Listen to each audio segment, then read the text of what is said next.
Hey YouTube, welcome to another episode of News in 2 Minutes, bringing you the news that you need to know every day. Let's begin. Video seen here shows a Turkish police officer shooting wildly into a crowd of protesters this morning.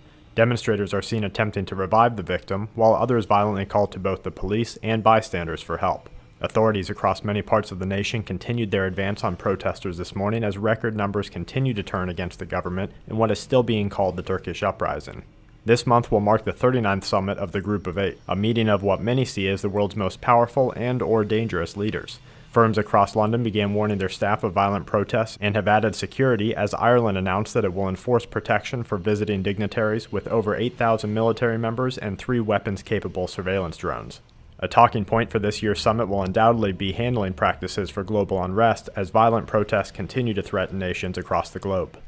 The World Health Organization announced today the proposal of a new pandemic alert system aimed at simplifying the global adherence to pandemic planning and awareness. The proposal, expected to be adopted soon, will hold 4 phases of pandemic awareness, including pre, suspected, current, and post-pandemic. World health leaders state that adherence to the new system would put us in the suspected or alert phase now.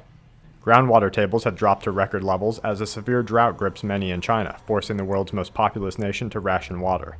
Residents in the nation blame careless groundwater tapping and overuse in major cities as authorities ration fresh water for just hours per day. The U.S. justice system showed their support for Monsanto Tuesday, tossing out an appeals court bid by farmers that would stop Monsanto from suing them if their crops showed markers of the company's genetically engineered products. The court refused to listen to industry experts explain how insects and neutral atmosphere can pollinate a non-Monsanto plant, transferring the genetic markers and infecting the crop with GMO properties.